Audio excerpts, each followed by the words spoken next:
सो आज का हमारा क्या टॉपिक रहने वाला है, क्योंकि हमारा फर्स्ट लॉ ऑफ थर्मोडायनेमिक्स पूरा खत्म हो गया था। सो आज से हमारा जो है न्यू टॉपिक स्टार्ट होगा, सेकंड लॉ ऑफ थर्मोडायनेमिक्स। ठीक है, बट उससे पहले कुछ चीजें हैं जो हमें समझनी बहुत ज्यादा जरूरी है, पहले उसको समझ लेते हैं। जैसे फर्स्ट लॉ ऑफ थर्मोडायनेमिक्स जो था वो एनर्जी कंजर्वेशन पे बेस्ड था। किस पे बेस्ड था? एनर्जी कंजर्वेशन पे। उसने क्या कहा था फर्स्ट लॉ ऑफ थर्मोडायनेमिक्स में? क्या पढ़ा था हमने कि total energy of the universe is always conserved. Total energy जो था पूरे यूनिवर्स का वो क्या है? कंजर्व्ड है। ठीक है, एनर्जी चेंज बिल्कुल जीरो। बट हमें फर्स्ट लॉ ऑफ थर्मोडायनेमिक्स ये नहीं बताया, जैसे मान लो कोई रिएक्शन हो रहा है, वो बोलते हैं कि उस रिएक्शन का एनर्जी कंजर्व्ड है, बट वो रिएक्शन हो रहा है कि नहीं हो रहा है, क्या वो रिएक्शन पॉसिबल है होना कि पॉसिबल ही नहीं है, वो नहीं बता पाया कौन? First law of thermodynamics. नहीं समझा बात को? रिएक्शन हो रहा है, उस रिएक्शन की एनर्जी कंजर्व्ड है, लेट्स सपोज। ये किसने बता दिया? फर्स्ट लॉ ऑफ थर्मोडायनेमिक्स में।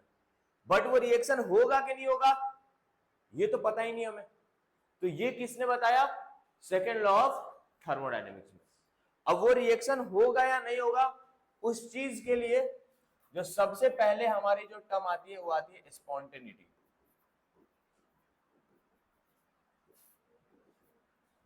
ठीक है, तो लिखिए हेडिंग स्पॉन्टेनिटी। अब स्पॉन्टेनिटी क्या होता है? स्पॉन्टेनिटी क्या होता है पढ़ा होगा आप लोगों ने अपने 11 क्लास में, कुछ याद हुआ है ना? सबसे पहले तो लिख लीजिए ये कि it could not be explained by first law of thermodynamics. It could not be explained by first law of thermodynamics. Clear है?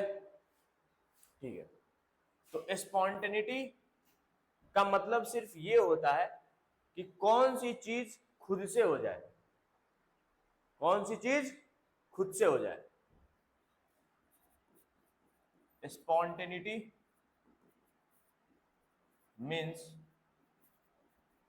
रिएक्शन विल अकर बाय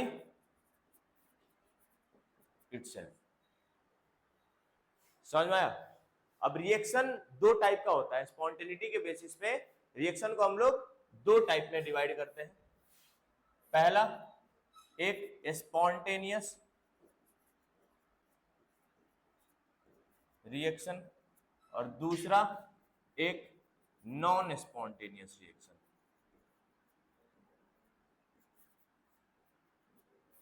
ठीक है, स्पॉन्टेनियस का मतलब होता है जो खुद से हो जाए। Reaction will occur by itself without any external force।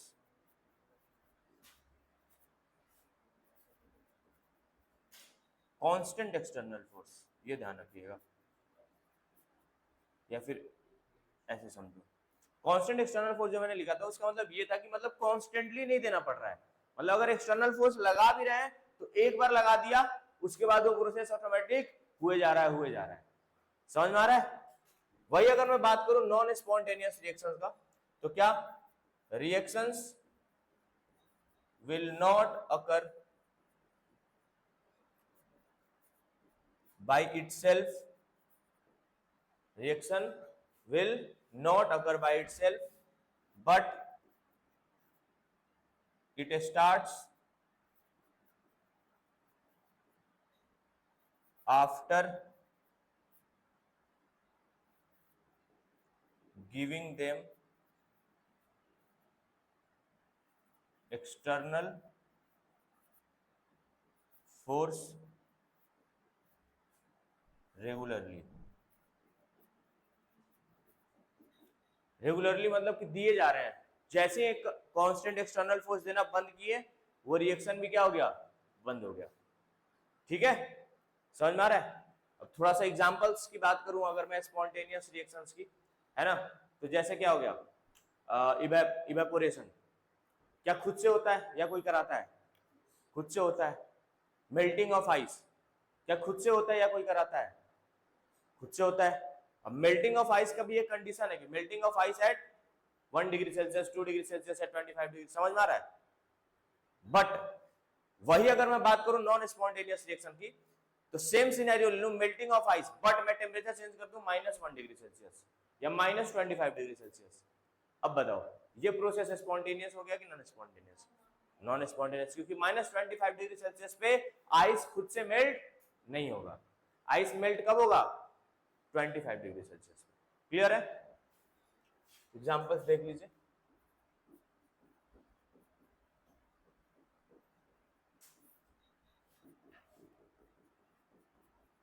Melting of ice at 25 degree Celsius. दूसरा इवेपोरेशन। तीसरा एडजॉर्प्शन। एडजॉर्प्शन पढ़े हो? ठीक है। चौथा कंबसन। ठीक है। बहुत सारी चीजें नेचर में, बहुत सारे ऐसे प्रोसेस, ऐसे रिएक्शंस बड़े हैं जो क्या है, स्पॉन्टेनियस, जो खुद से हो रहा है। ठीक है। जैसे मान लो falling of water, falling of water, ये एक स्पॉन्टेनियस प्रोसेस है। पानी ऊपर से नीचे आ रहा है, झरने से पानी ऊपर से नीचे आ रहा है, कोई फोर्स लग रहा है, कांस्टेंट एक्सटर्नल फोर्स नहीं, अपने आप आ रहा है, किसी चीज की कोई जरूरत नहीं पड़ रही है। अब वही अगर मैं नॉन स्पॉन्टेनियस चीजों की बात करूं,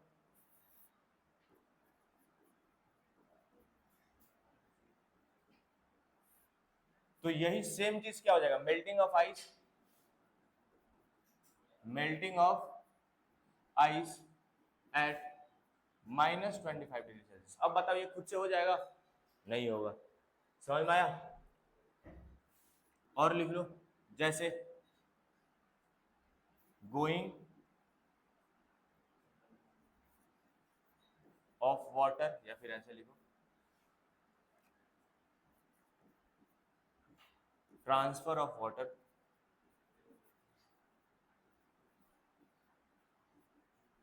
फ्रॉम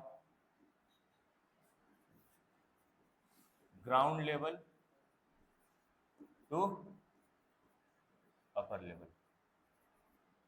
जैसे हम अपने अपने घर में मोटर्स वगैरह देखा होगा, उसमें क्या करना पड़ता है, हमें पानी को खींच के ऊपर टंकी में भरना होता है। वो जब तक मोटर चलता है तब तक पानी खींचता है, जब तक मोटर बंद फिर पानी खींचना भी बंद। तो वो एक ऐसा प्रोसेस हो गया नॉन स्पॉन्टेनियस। ठीक है, क्लियर हो गया?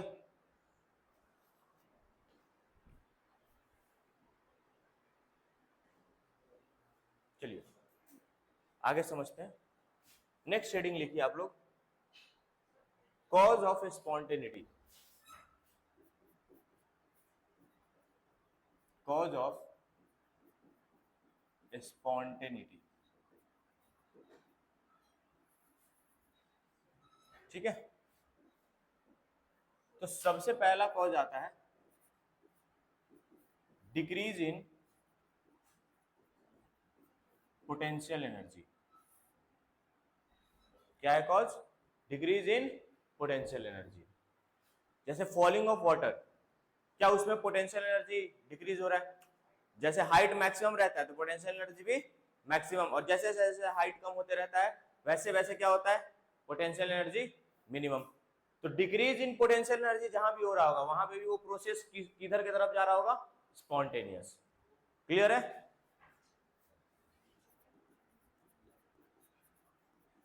फॉलिंग ऑफ वाटर, क्लियर है? दूसरा, दूसरा समझिएगा, इंक्रीज इन रैंडमनेस या फिर डिसऑर्डरनेस। इंक्रीज इन रैंडमनेस और या फिर कह लो डिसऑर्डरनेस। अगर रैंडमनेस बढ़ेगा तो हमारा प्रोसेस भी क्या होता है, स्पॉन्टेनियस। जितनी ज्यादा रैंडमनेस वो प्रोसेस उतना ही ज्यादा किसके तरफ जाएगा, स्पॉन्टेनियस की तरफ। मतलब या फिर ऐसे कह लो कि स्पॉन्टेनियस प्रोसेस की रैंडमनेस क्या होती है, बहुत ज्यादा। समझ में आया? जैसे मान लो, जैसे समझो इस चीज को, पढ़ना आसान है या ना पढ़ना आसान है? ना पढ़ना आसान है। मान लो मैं तुमको एक रूम देता हूं, उसमें चीजें डिसऑर्डर में रहना आसान है या ऑर्डर में रहना आसान है? डिसऑर्डर में रहना आसान है। कोई भी चीज कहीं भी फेंका हुआ है ना?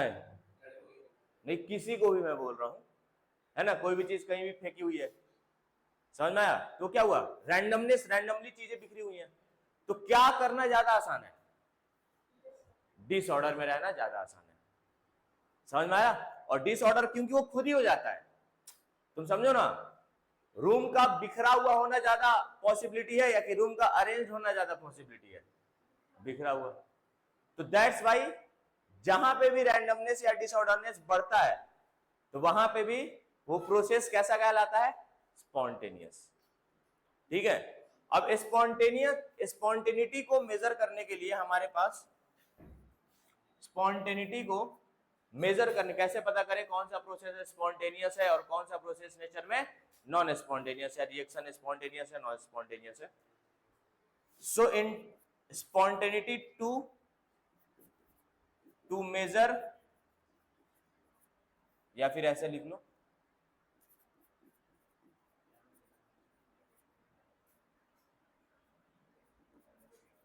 टू मेजर स्पॉन्टेनिटी, हमारे पास 3 चीजों की बात की गई कि कैसे पता करें कौन सा प्रोसेस स्पॉन्टेनियस है, कौन सा प्रोसेस नॉन स्पॉन्टेनियस है। पहली चीज जो बात की गई वो की गई इंथैल्पी के बारे में। किसके बारे में बात की गई?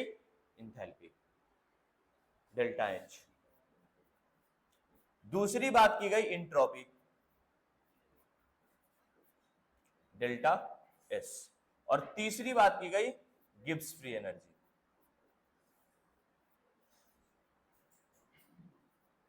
Delta G. यही तीनों प्रोसेसेस, ठीक है, के बेसिस पे हम ये डिसाइड करेंगे कि कौन सा प्रोसेस स्पॉन्टेनियस है और कौन सा प्रोसेस नॉन स्पॉन्टेनियस है। क्लियर है? तो सबसे पहले समझ लेते हैं इंथैल्पी को।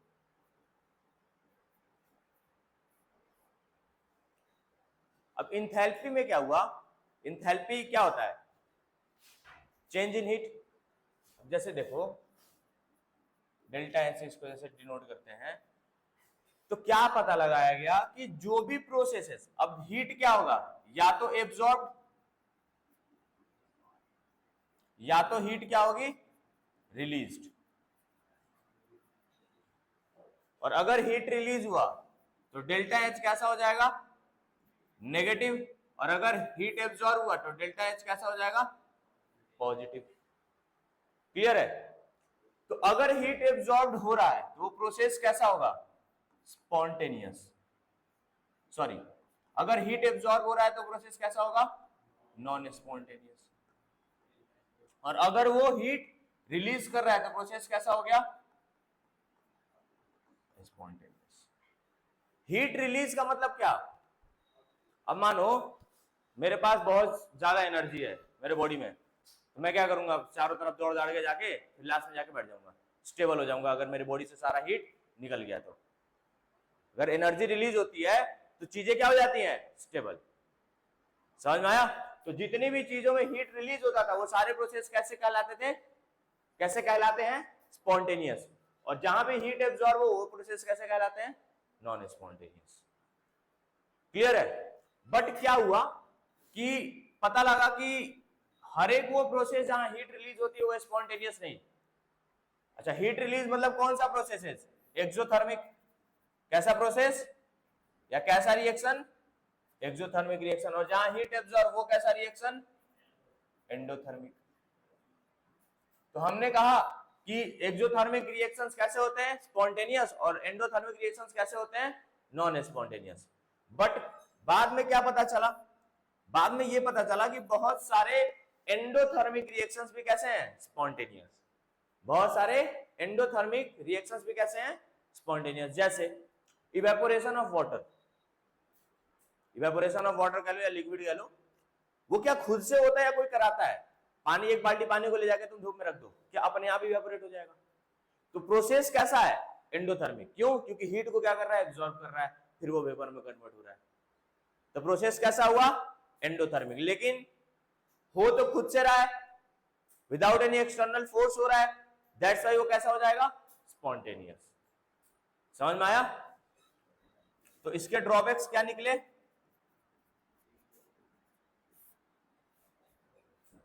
मोस्ट या अबे यार मिट जाओ, most endothermic processes are what? Spontaneous. जैसे मतलब डेल्टा है जहां पे पॉजिटिव हो, एग्जाम्पल के लिए क्या लिख लो? इवेपोरेशन। ठीक है, क्लियर है? या फिर मेल्टिंग ऑफ आइस बोल लो। मेल्टिंग ऑफ आइस भी क्या हो रहा है? सॉलिड से किस में कन्वर्ट हो रहा है? लिक्विड में। अरे हाँ कि ना? लेकिन क्या उसको कोई एक्सटर्नल फोर्स की जरूरत पड़ रही है? नहीं पड़ रही है, चुपचाप रखा हुआ है, मेल्ट हो जा रहा है। लेकिन वो क्या कर रहा है? हीट को एब्जॉर्ब कर रहा है, तभी तो मेल्ट हो रहा है। और हीट एब्जॉर्ब कर रहा है यानी प्रोसेस कैसा है? रिएक्शन कैसा है? एंडोथर्मिक। लेकिन है कैसा? स्पॉन्टेनियस। ठीक है, ये भी लिख लो।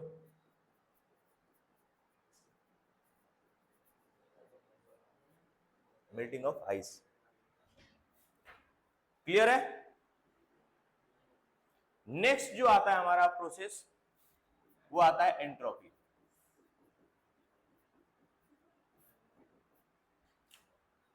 एंट्रोपी भी एक थर्मोडायनेमिक वेरिएबल है जो रैंडमनेस को मेजर करता है। किसको मेजर करता है? Randomness. It is the measure of randomness, measure of randomness. मतलब ये कि जिसकी जितनी ज्यादा रैंडमनेस होगी उसकी एंट्रोपी उतनी ज्यादा होगी। रैंडमनेस बढ़ेगा तो एंट्रोपी भी बढ़ेगी, रैंडमनेस घटेगा तो एंट्रोपी भी घटेगी। जैसे अगर मैं बात करूं रैंडमनेस की, तो हमारे पास है, बातचीत नहीं, रैंडमनेस की अगर मैं बात करूं डेल्टा एस, तो मान लो हमारे पास है डेल्टा एस ऑफ गैस या S of gas, S of liquid और एस ऑफ सॉलिड। रैंडमनेस किधर ज्यादा होगी? गैसेस में। दैट्स व्हाई इसकी एंट्रोपी भी ज्यादा। समझ में आया? क्लियर है? अच्छा, delta S is a state function. कैसा फंक्शन है ये? एक स्टेट फंक्शन और साथ ही साथ एक्सटेंसिव फंक्शन, एक्सटेंसिव प्रॉपर्टी, मास पे डिपेंड करता है। जैसे मान लो एक वेसल लिया, उसमें 1 मोल गैस डाला, और एक वेसल लिया जिसमें 1000 मोल गैस डाला, तो दोनों में रैंडमनेस अलग अलग होंगी। अरे हाँ कि ना? तो दैट्स व्हाई डिपेंड्स ऑन मास, इसलिए क्या है? Extensive property. अब क्योंकि ये एक स्टेट फंक्शन है, तो डेल्टा एस को हम लोग क्या लिख सकते हैं? S final minus S initial लिख सकते हैं। क्लियर है? ठीक है, लिख लीजिए इसको।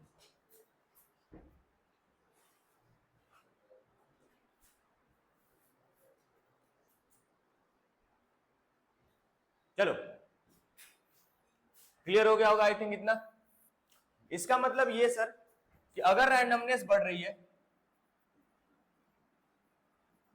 अगर रैंडमनेस बढ़ रही है तो एंट्रोपी भी क्या होगी? बढ़ेगी। यानी कि डेल्टा एस कैसा हुआ? पॉजिटिव। डेल्टा एस कैसा हुआ? पॉजिटिव। और अगर रैंडमनेस कम हो रही है तो एंट्रोपी भी क्या हो रही है? कम। यानी डेल्टा एस कैसा हुआ? नेगेटिव। क्लियर है? अब एंट्रोपी से ही हम लोग जो नेक्स्ट एक्सप्लेन करेंगे, एंट्रोपी से हम लोग एक्सप्लेन करेंगे क्या? हमारा second law of thermodynamics. Entropy से ही एक्सप्लेनेशन आएगा किसका, सेकेंड लॉ ऑफ थर्मोडायनेमिक्स का।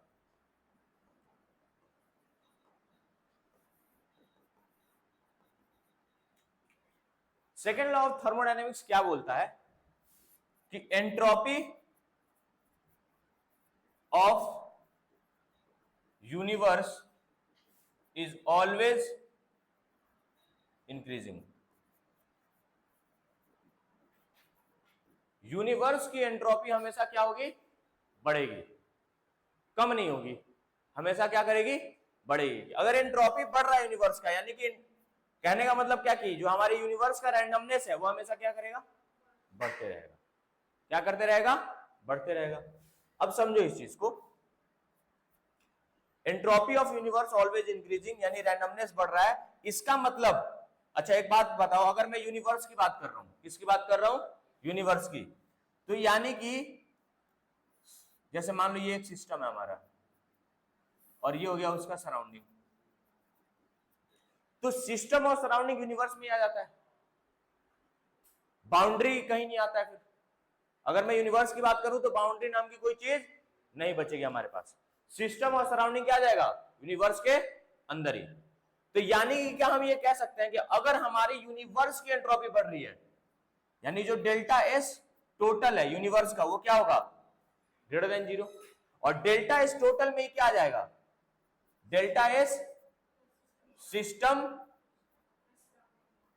आगे नेक्स्ट पेज में लिखता हूं मैं, सिंस डेल्टा एस टोटल क्या होता है, ग्रेटर देन 0, क्योंकि यूनिवर्स की एंट्रोपी है, और डेल्टा एस टोटल क्या होता है, delta S system plus delta S surrounding. आई बात समझ में, क्लियर है।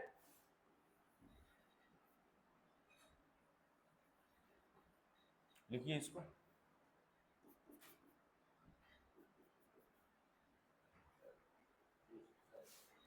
ये कितना धीरे लिखते हो यार, जल्दी जल्दी लिखते चलो ना।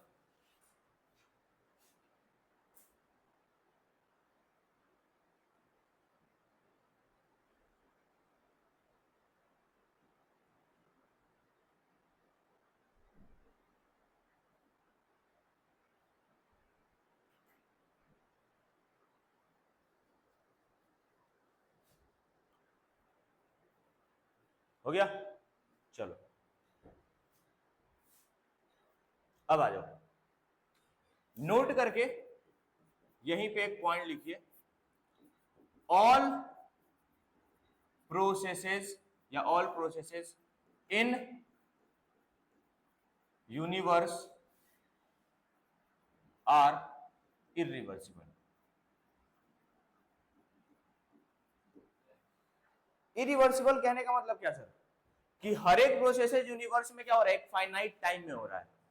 किसमें हो रहा है, एक फाइनाइट टाइम में। क्यों सर रिवर्सिबल नहीं हो सकता क्या, कोई ऐसा प्रोसेस नहीं है यूनिवर्स में जो इनफाइनाइट टाइम में हो, समझ में आया, इनफाइनाइट नंबर ऑफ स्टेप्स में हो, ऐसा कोई नहीं है। तो दैट्स व्हाई हर एक प्रोसेसेस, जितने भी प्रोसेस हैं यूनिवर्स में वो सारे क्या हैं, इरिवर्सिबल। क्या है, इरिवर्सिबल। अच्छा, अगर वो इरिवर्सिबल है और हमें पता है, क्या पता है, डेल्टा एस टोटल, यानी delta S total and delta S of universe, entropy change of universe क्या रहेगा, ऑलवेज पॉजिटिव। तो अगर वो पॉजिटिव है यानी प्रोसेस कैसा होगा, इरिवर्सिबल। कैसा होगा, इरिवर्सिबल यानी स्पॉन्टेनियस।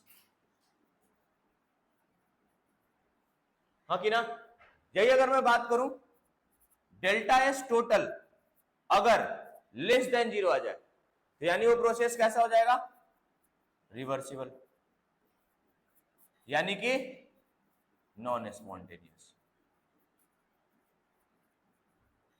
और यही अगर डेल्टा एस टोटल क्या आ जाए, 0 के बराबर, तो प्रोसेस कैसा हो जाएगा, वो इक्विलिब्रियम में हो जाएगा, वो कंडीशन क्या हो जाएगा, इक्विलिब्रियम में। क्लियर है, लिखिए, आगे बढ़ते हैं।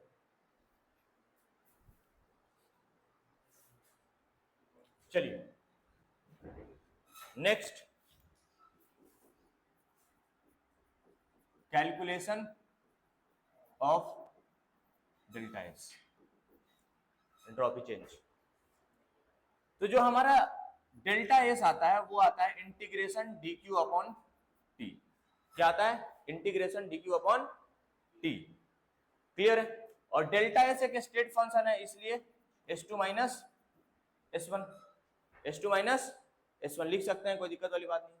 ठीक है, अब अगर हम इसको इंटीग्रेट करें, मान लो प्रोसेस को, टेम्परेचर को यहाँ पे कांस्टेंट मान लो, टेम्परेचर क्या मान लो? कांस्टेंट। तो अगर टेम्परेचर कांस्टेंट आ गया तो जो डेल्टा एस आएगा वो क्या आएगा? 1/t को बाहर आ जाएगा और ये इंटीग्रेशन dq। ठीक है, अब इंटीग्रेशन dq यानी डेल्टा एस क्या आ गया? q upon t। Delta S क्या आ गया? q upon t। अब ये q कौन सा सर, t कौन सा सर, और ये कौन से डेल्टा एस की बात हो रही है? सिस्टम, सराउंडिंग, यूनिवर्स, मतलब टोटल डेल्टा एस।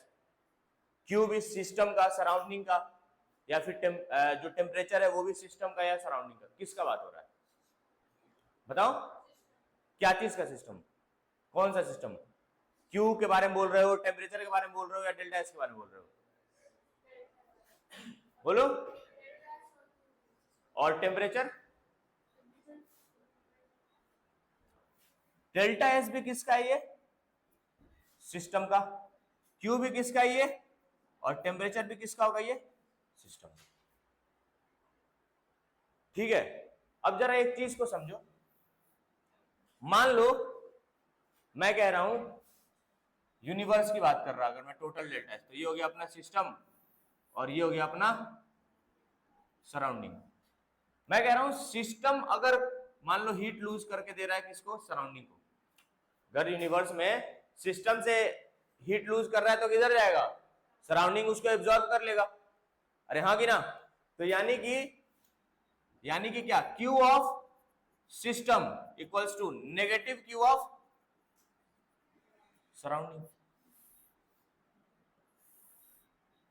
ये तो डायरेक्टली क्लियर होगा, है? पक्का? ठीक है, तो डेल्टा एस ऑफ, अगर मैं डेल्टा एस टोटल की बात करूं यूनिवर्स की, वो क्या आएगा? यहां से डेल्टा एस टोटल की बात करूं, या चलो सिस्टम की अभी बात कर लेते हैं, कोई दिक्कत नहीं है। अब क्यू सिस्टम को क्या मैं ऐसे सब्स्टिट्यूट कर सकता हूं? Minus Q upon T system.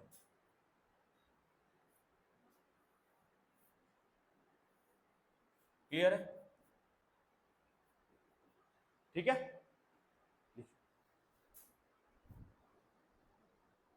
ठीक है इतना। नेक्स्ट हेडिंग लिखिए आप, entropy during phase transformation. Entropy during phase transformation.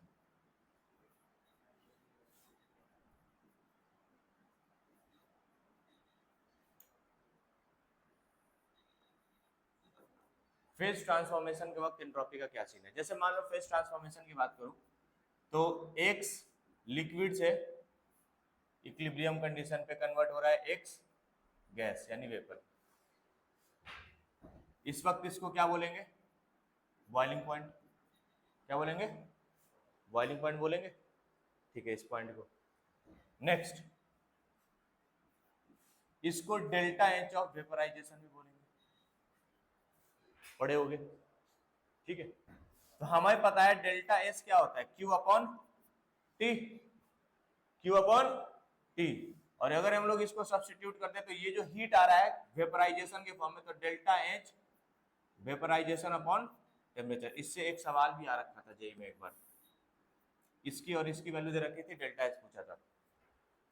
अगर मैं वही बात करूं, क्या एक्स सॉलिड से इक्विलिब्रियम पे एक्स लिक्विड कन्वर्ट हो रहा है, तो इस टेम्परेचर को क्या कहेंगे?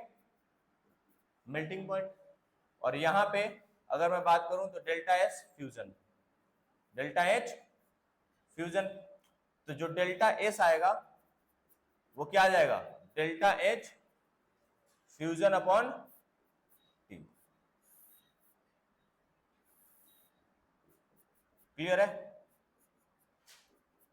तो जब भी कोई फेज ट्रांसफॉर्मेशन हो रहा हो तो उस वक्त एंट्रोपी क्या होगी, आपको ये चीज ध्यान में रखना होगा। ठीक है, चलिए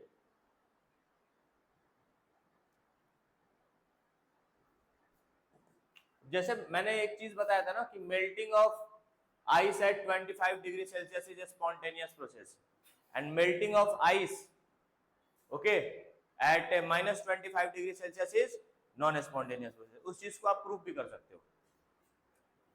सोचो जरा, अगर मेल्टिंग आया आइस का 25 डिग्री सेल्सियस पे, तो ये प्रोसेस कैसा हो गया सर? स्पॉन्टेनियस। इसको प्रूव भी कर सकते हो। आइस मेल्ट कर रहा है यानी आइस जो है किस में कन्वर्ट हो रहा है? लिक्विड में। सॉलिड से किस में कन्वर्ट हो रहा है? लिक्विड में। और आइस जो है कितने, यहां पे टेम्परेचर कितना इसका? 0 डिग्री सेल्सियस। और ये कह रहा है 25 डिग्री, यानी कि लिक्विड कितने पे हो जाएगा? 25 डिग्री सेल्सियस पे। ये केल्विन में देखो तो इसको कितना आ जाएगा? 273 केल्विन। और ये कितना आ जाएगा? 298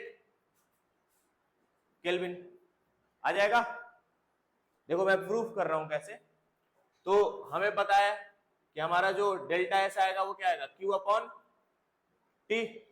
अच्छा, यहां पे मैं बात कर रहा हूं सॉलिड से, तो किसकी बात कर रहा हूं? डेल्टा एच फ्यूजन की बात कर रहा हूं मैं। अरे हाँ कि ना? मान लो कितना है यहां पे, बताओ? हीट, समझो यहां से सॉलिड से लिक्विड कन्वर्ट हो रहा है। बताओ क्यू क्या लेंगे? सोचो जरा, दिमाग लगाओ एक बार तो। है? अबे यार, वैल्यू की बात कर रहा हूं मैं। कुछ भी ले लो, मैं कह रहा हूं पॉजिटिव लेंगे कि नेगेटिव लेंगे, मैं ये बोल रहा हूं। इस केस में, आइस के केस में मान लो एक्स ले लेते हैं, तो क्या लेंगे? पॉजिटिव। भाई मेरे, ये हीट को गेन कर रहा है ना, तभी तो लिक्विड बनेगा। तो x अपॉन टेम्परेचर कितना है? 273। वही अगर मैं इस केस में एंट्रोपी देखूं तो क्या हो जाएगा? -x अपॉन में 298। अब अगर मैं टोटल एंट्रोपी देखूं, क्या होता है? सिस्टम प्लस सराउंडिंग, यही होगा। Delta S system plus delta S surrounding. अब जरा देखो, सिस्टम क्या है? x upon 273 minus x upon 298। और ये जो वैल्यू आएगी वो कैसी वैल्यू आएगी? पॉजिटिव। कैसी वैल्यू आएगी? तो अगर डेल्टा एस टोटल पॉजिटिव हुआ तो प्रोसेस कैसा हो गया? स्पॉन्टेनियस। समझ में आया? तो आप लोग इसको वैसे ही सिमिलरली आप लोग इसको भी प्रूव कर सकते हो कि melting of ice at -25 degree Celsius. अच्छा, -25 डिग्री कर दोगे तो जरा देखो, मेल्टिंग ऑफ आइस -25 पे, यहां पे क्या हो जाएगा? ये वैल्यू क्या हो जाएगी? पॉजिटिव। यहां पे प्लस आ जाएगा तो टोटल क्या आएगा? नेगेटिव। टोटल क्या आएगा? नेगेटिव, क्योंकि इस बार सिस्टम की क्या हो जाएगी? बढ़ जाएगी। ठीक है, समझ में आया? तो अगर डेल्टा एस टोटल नेगेटिव आ जाएगा इस केस में, यानी प्रोसेस कैसा हो जाएगा? Non spontaneous. इसी चीज की मैं बात कर रहा था पहले भी। समझ में आ रहा है कि नहीं आ रहा है? चलिए नेक्स्ट हेडिंग डालिए, calculation of delta S of system.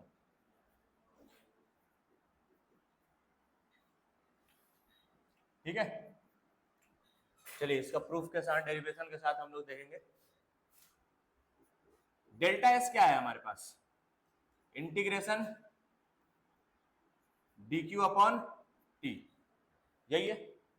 अच्छा, अगर मैंने इंटीग्रेशन की बात कर दी यानी प्रोसेस कैसा हो गया, रिवर्सिबल। कैसा हो गया, रिवर्सिबल। क्लियर है ना, ठीक है। अब हमें ये पता है हमारा फर्स्ट लॉ ऑफ थर्मोडायनेमिक्स है, D इक्वल्स टू क्या होता है, dq प्लस dw, हाँ कि ना। डी को क्या लगता है, अगर हम लोग NCV dt रख सकते हैं, dq को dq रहने दो, और ये क्या हो जाएगा माइनस PdV हो जाएगा। यहां से dq की वैल्यू क्या आ जाएगी, NCV dt प्लस PdV। अब इसकी वैल्यू जो है हम लोग इसमें पुट कर दें, क्लियर है। तो क्या आ जाएगा देखेंगे ध्यान से, integration NCV dt plus P dV by T आएगा। अच्छा, यहां से अगर मैं प्रेशर को भी थोड़ा सा अगर मैं डायरेक्ट लिख दूं, माइनस P dV को मैं लिख दूं NRT बाई V dV और बाई T कर दो, यहां पे लिख देता हूं मैं प्रेशर, क्योंकि आइडियल गैस के लिए फॉलो हो रहा है। तो क्या हो जाएगा NRT बाई V, होगा कि नहीं होगा, क्लियर है यहां तक। अब देखो, अभी लिमिट नहीं लगाते, लिमिट अभी लगाएंगे, ढंग से देखना। दिस इंप्लाइज यहां पे क्या हो जाएगा, यहां से देखना NCV dt by T plus plus अलग अलग कर रहा हूं मैं, NR dV बाई V। देखो जरा,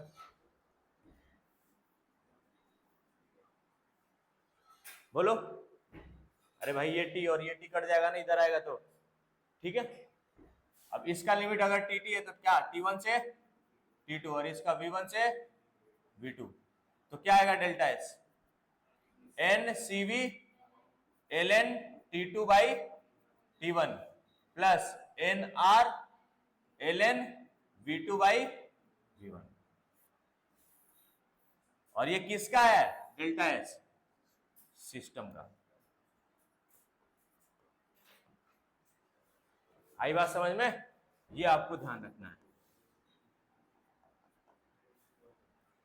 ठीक है। अच्छा मान लो, अच्छा ये किस चीज के लिए, for reversible process, for reversible. ये मान लो तुमको दे दे आइसोथर्मल एक प्रोसेस, आइसोथर्मल प्रोसेस दे दे, तो डेल्टा एस ऑफ सिस्टम क्या हो जाएगा उस केस में, NR ln V2 upon V1। और अगर आइसोथर्मल में V2 अपॉन V1 है तो इसको हम लोग एक और तरीके से क्या लिख सकते हैं, NR ln P1 upon P2। क्यों, क्योंकि आइसोथर्मल में बॉयल्स लॉ से क्या होता है, P1 V1 इक्वल्स टू, लिख सकते हैं कि नहीं लिख सकते हैं। दूसरा, मान लो अगर आइसोकोरिक प्रोसेस दे दे तो डेल्टा एस ऑफ सिस्टम कितना आ जाएगा, NCV ln T2 upon T1, क्योंकि ये वाला टर्म तो जीरो हो जाएगा भाई।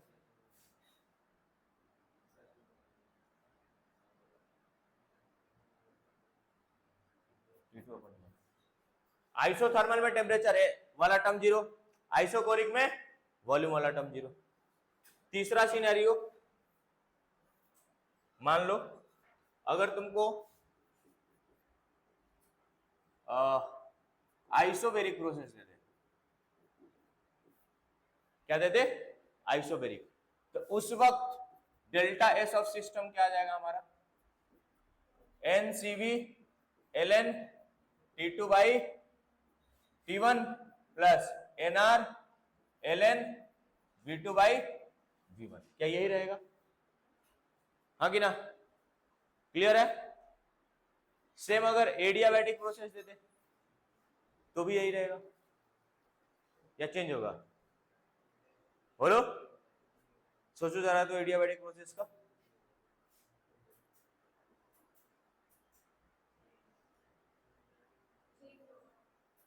क्या होगा,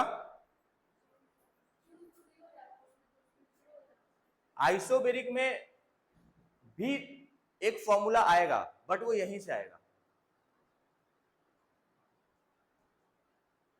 क्या होता है आइसोबैरिक में? Pressure constant. एडियाबैटिक का तो चलो बाद में बात करेंगे। आइसोबैरिक में भी देखो क्या होता है, प्रेशर कांस्टेंट। अगर प्रेशर कांस्टेंट हो गया तो फ्रॉम आइडियल गैस इक्वेशन अगर प्रेशर को कांस्टेंट कर लिया तो वॉल्यूम डायरेक्टली प्रोपोर्शनल किसके हो जाएगा? टेम्परेचर के। वॉल्यूम डायरेक्टली प्रोपोर्शनल किसको हो जाएगा? टेम्परेचर के। समझना बात को। तो जो डेल्टा एस ऑफ सिस्टम आएगा उसको क्या लिख सकते हैं हम लोग? N CV L N T two by T one plus N R L N. इसको भी क्या लिख सकते हैं? देखो वॉल्यूम टेम्परेचर के डायरेक्टली प्रोपोर्शनल आ गया तो क्या लिख देंगे इसको भी? नहीं भाई V1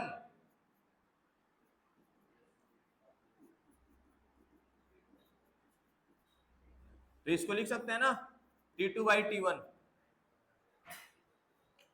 V2 बाई V1 को किससे सब्स्टिट्यूट कर सकते हैं? T2 बाई T1 से। अब जरा देखना है यहाँ पे N common CV plus R common बच जाएगा यहाँ पे और क्या हो जाएगा? ln T2 बाई, क्या ये वाला स्टेप समझ में आया मैंने क्या किया? ये वाला तो समझ में आ गया होगा। इस कंडीशन से पुट किया मैंने और फिर क्या है? कॉमन ले लिया क्या? n ln T2 by T1 को, तो यही बचेगा CV प्लस R। और CV प्लस R हमने क्या पढ़ा है? क्या होता है? CP। तो जरा ध्यान लगाओ, मतलब जरा याद करो, वॉल्यूम अगर कांस्टेंट हो तो CV लेते थे और प्रेशर अगर कांस्टेंट हो तो क्या लेते थे? CP। देखो तो वही आएगा। ठीक है, अरे बोलो यार। जैसे अगर आइसोकोरिक प्रोसेस देखें हम लोग तो क्या है? सिर्फ और सिर्फ NCV ln T2 by T1। और यही अगर क्या हो जाए? आइसोबैरिक प्रोसेस हो जाए तो क्या हो जाएगा? NCP ln T2 by T1। समझ में आया? इसको लिख लीजिएगा।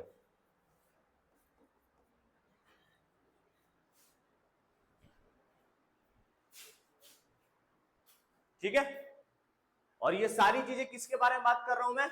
रिवर्सिबल प्रोसेस के बारे में। किसके बारे में बात कर रहा हूं?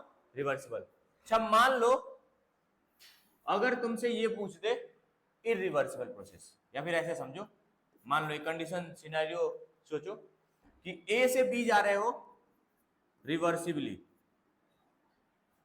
और एक बार A से B गए इरिवर्सिबली। रिवर्सिबल जब जा रहे हो रिवर्सिबली तो उस वक्त क्या होगा? Entropy change delta S. बोलो SB माइनस SA, यही लिखेंगे चेंज इन एंट्रोपी रिवर्सिबली गए। और अगर इरिवर्सिबली गए तो भी डेल्टा एस क्या होगा? SB minus SA। बदलेगा क्या यार? नहीं बदलेगा ना। तो जब दोनों केस में क्या आ रहा है? डेल्टा एस अपना सेम। चेंज दोनों केस में क्या आएगा? सेम। और हमें किसकी बात करनी है? चेंज। तो डेल्टा एस इरिवर्सिबल भी वो क्या आएगा? NCV ln T2 by T1 plus NR ln V2 by V1। इस चीज को भी आप लोग ध्यान रखिएगा। क्लियर है? तो इरिवर्सिबल या रिवर्सिबल दोनों में केसेस में इसमें फॉर्मूले क्या रहते हैं? सेम रहते हैं। ओके चलो